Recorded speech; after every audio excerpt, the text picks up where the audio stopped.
Hi everybody, welcome to Live with Chaudhry. We're here in Basel for Future Labs Live. We're into the afternoon of day one, and I'm delighted to be joined by Paul, Denny Goulson, and Kristina. Goncharenko. You can tell I find it difficult with surnames. From Zifo, and we can learn more about Zifo.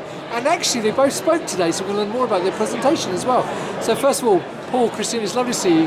How's it gone so far? It's really busy, isn't it? There's a lot of interest in many different topics. Well, I'll tell you how busy it is. Every time I'm trying to do this interview, you guys have been talking to customers, so that has been busy, so it's good to see. It's been a fantastic show. Fantastic. Now, first question I've got for you, though, is for people not familiar with Zifo, who are you and what do you do?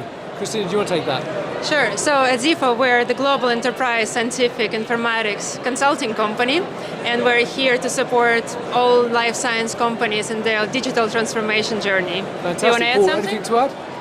Yeah, I think it's all about delivering digital science and how do people get to digital science.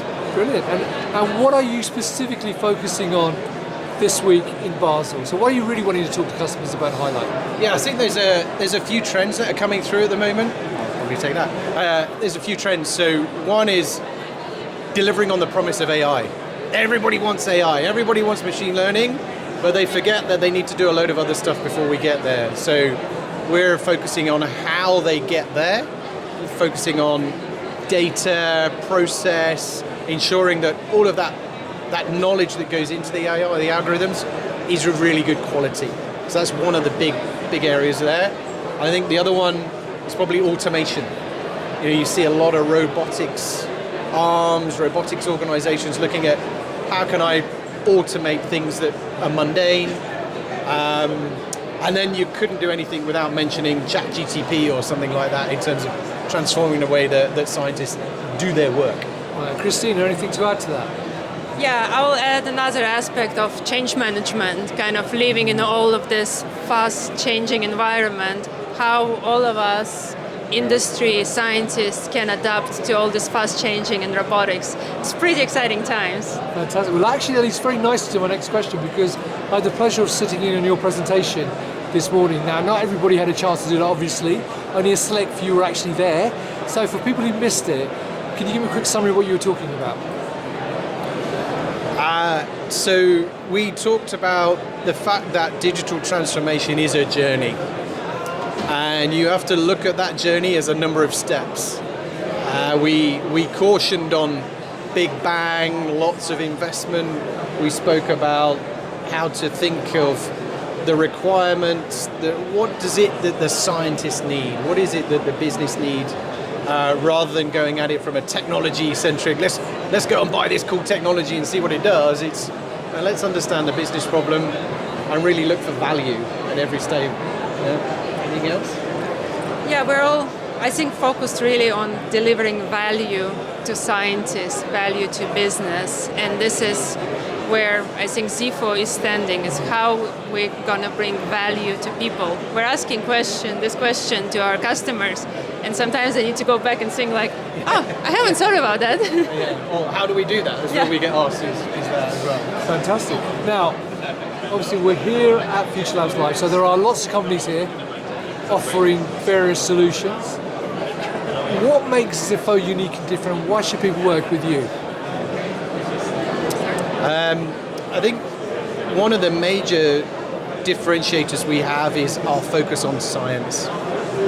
We offer not just informatics or data or IT kind of thinking. We're saying, how does this all work in a scientific context? So many of our competitors or whatever, they don't do that, or they can't do it at the scale that Zifo can do it at. So we're a global organization, many people around the world in being able to speak different languages and engage with customers at a local level, but with this massive delivery organization that sits behind us. I mean, that's one differentiator. Maybe add to that, at Zifo we do invest in the newest technologies. For example, digitalisation of cell and gene therapy, manufacturing. It's just one of them. So with our scientific knowledge and IT knowledge, we're really trying to see what's next and how we can be leading those thought processes as an organization. Fantastic. Look, I've got one other question for you then, based on what you just said to me. obviously I've talked to a lot of people in this space over the pre-COVID, during COVID and post-COVID. And one thing which has struck me is that obviously COVID drove pharma to invest more in digitalisation, and it became much higher on the agenda. Do you think though post-COVID that momentum is still there, or do you think it slowed down? Because my impression is that everyone was really into it during COVID, but that momentum seems to have slowed down from my perception, whether it's due to funding or various other reasons, but it doesn't seem to have that same momentum. What's your thoughts on that, and what should companies be doing? Yeah, so I agree. One of the big drivers for the change during COVID was business continuity. And business continuity doesn't operate at a kind of R&D level or a manner. It's a corporate engagement. So the amount of investment that occurs there is gigantic. So we did see that, and we didn't really miss a beat with our organisation. We just carried on with everyone we worked with. But I think what you're seeing now is everyone really understanding that they need to deliver the value with it, and what are the core areas of capabilities that need to be within that business continuity, because it's not everything, right? So that's, I think the slowdown, I wouldn't call it a slowdown, I think it's more of a change in focus now. We've got through that. People can get onto Teams and work remotely, but they still can't work remotely with the lab, and that's something now that I think they're looking at. Right. Anything to add to that, Kristina?